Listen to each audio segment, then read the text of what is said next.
If your web hosting account doesn't come with Fantastico or any other type of script to install WordPress automatically, you can still have it on your site by installing it manually, and I'm going to talk you through how to do it in this video. There are a couple of things that you must do first before you go to the WordPress site and download the software and then set up the settings and upload it to your website. Basically, you have to create a MySQL database for your blog, and you must create a user for that MySQL database. But it is actually quite a simple thing to do. If your web hosting package comes with cPanel, it's quite simple to do. Simply log into your control panel and scroll down to the bit that says Databases. Then click here where it says MySQL Database Wizard.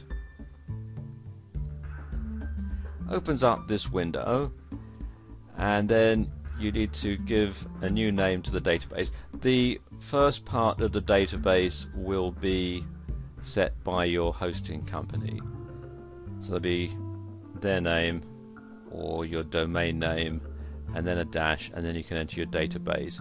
Let's call this Sam's blog and click on next step.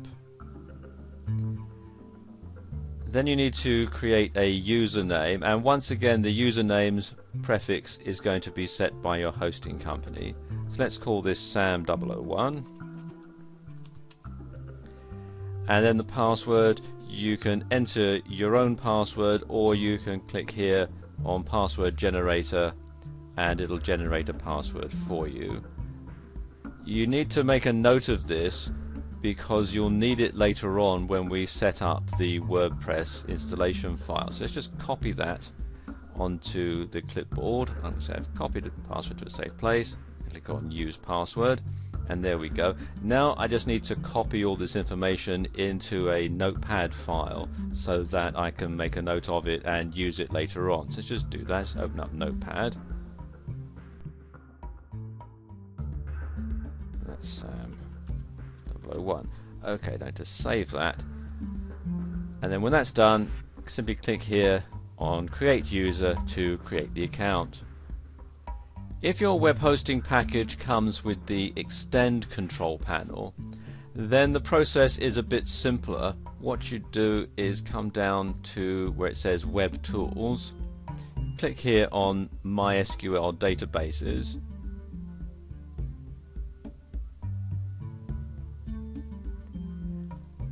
and with this what it does is it creates a database which has the same name as the actual username. So the database name and the username are the same, all bar the front part, which will be set by the hosting provider. So if I create a username that says Sam001 and enter a password, you have to enter your own one here, and then click on Create. There we go, that database is created, and you can see I've just scrolled down a bit and it's giving it the prefix web156 username, password, and this will be the same for both. As I said, the username and password and database name rather will be exactly the same, so I would need to copy and paste that into the WordPress configuration file. If your hosting account comes with the Plesk Parallels panel, then the setup procedure is similar to that if you've got cPanel. You click here on Databases and then click Add New Database. Opens up this window. You type in the database name. Again, let's call this Sam's blog. And then click on OK, and there we go, the database has been created. Now I need to add a new database user, so click here on Add New Database User, and we add the username, so let's call that Sam001 again, and then you can put in the new password. You have to write it yourself here,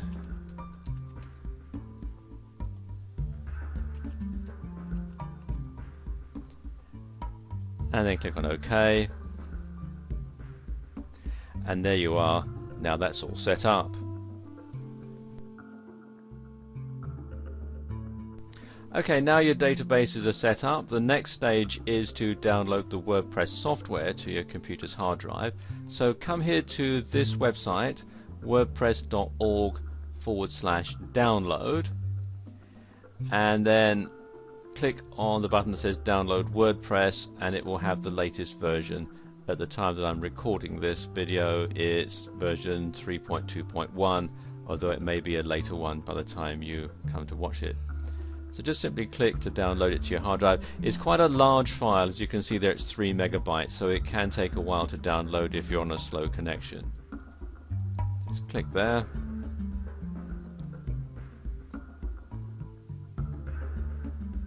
This pop-up window opens, and make sure the Save File radio button is selected and click on OK.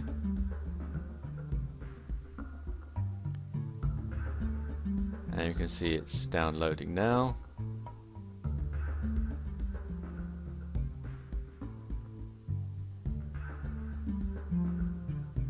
And there we are, that's finished. So all I need to do now is unzip it onto my computer's hard drive. And when it's unzipped, it'll look like this.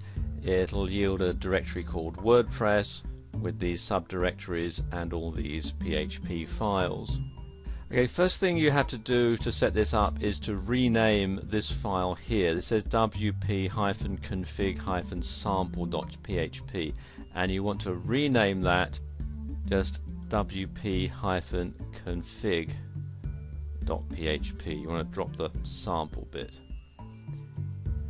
And then you want to open it using a program like Notepad or something like that.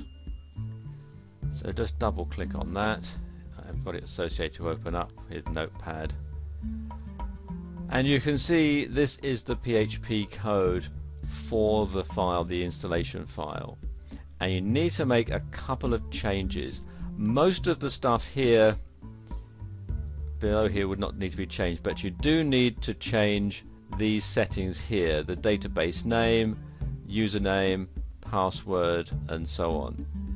Mostly your database host will be localhost, so you can leave that unless your server uses a different type of host name, and all the rest of the stuff you can leave. And this is why you need to save the information as you set up the databases. So let's just copy and paste those in. We can have the database name there. Do right click and copy. And then I can just simply paste it in there. Keep it in between the quotes there. And that's one. Okay, next thing to do is to put in these authentication keys and so on. Now, there is a quick way of doing this, and this is to generate your own phrases at this link here. So if I just copy and then right click, copy that, and now I just need to close that now. I need to open up Firefox, and then I can simply paste this in to the address bar, and there we go, it's generated all this information for me. So I just highlight that and copy it. Then I can come back here and just simply paste this in as a block in here, like that.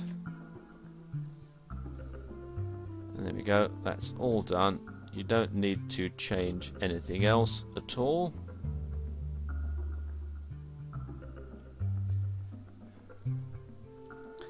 So I can now save that. file and save. And now I need to FTP, close that. And now I need to FTP all this content here up to my web server. You can use the file manager in your control panel to do this, but it can be a bit tricky as you'll have to create all the folders separately and then upload everything into each separate folder. So it's much easier if you use an FTP software package. The one that I like to use is FileZilla, which you can download for free from this website here, filezilla-project.org, and it just makes the whole process that much simpler. And this is what FileZilla looks like when it's up and running. I'm going to create a new directory on the server to install WordPress into. If you're going to have it as the main focus of your site, then you'd want to upload it into the root directory of your site. So if you're just going to have WordPress on your site, you'd want to upload it into the root directory of the site. On this particular server, they call it HTTP docs. On most other servers, they call it public HTML. Okay, so I'm going to right click and create directory, and we'll call this WordPress. And then click on OK. And what I can then do is simply open it up. Click on WordPress. You can see there's nothing there. FileZilla is actually a very easy type of FTP software to use. Once you've logged in, you'll find your remote site over here on the right and the local site here on the left. And what you do is go to the directory on your hard drive where you want to upload the information, and you can then simply highlight all of it, click the first one, then do shift and click, and that selects all of it. Then right click and click on upload, and it will immediately start to upload the files that you've selected into the directory that you've selected on your hosting account. Okay, as you can see, there are 933 files to be transferred. It's going to take a while to do this, so what I'm going to do now is just pause the video and then come back to it when everything has been uploaded.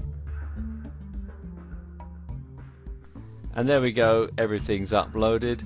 Exactly how long this will take will depend a lot on the speed of your internet connection. If you have a super fast broadband, it'll only take a few minutes. On regular broadband, it can take about 15 to 20 minutes. On a dial-up account, it can take a lot longer. In fact, there is such a lot of data here that your dial-up might time out and you'll have to reload it. But the good thing about FileZilla is it will tell you if any transfers have failed so that you can upload them again. Okay, that's all done, so all I need to do now is log off the server and log on to the setup for WordPress. Okay, you need to come here to this page, the installation page, which will be your URL. In this particular case, it's anothercompany.co.uk.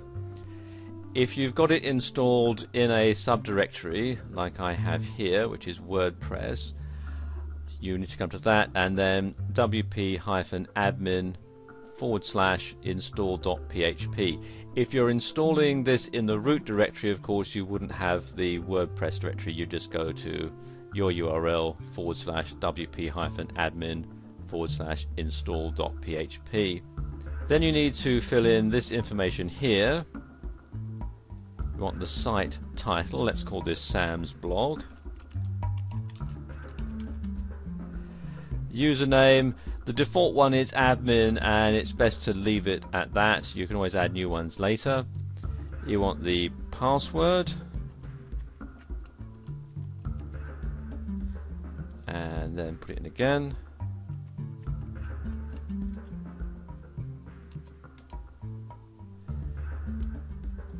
your email address,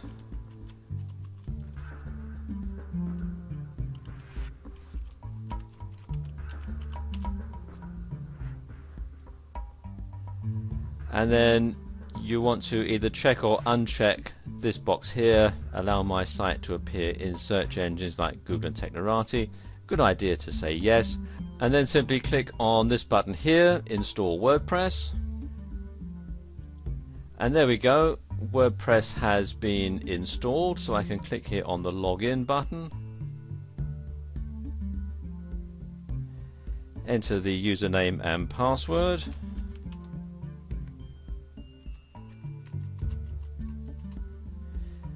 and click on login, and there we are, it's all set up. And if I log out again and just go to the main site here, there we go, there's the blog all installed. So there you go, that's how you can install WordPress manually if you don't have the luxury of an auto install script. So it's not all that difficult really.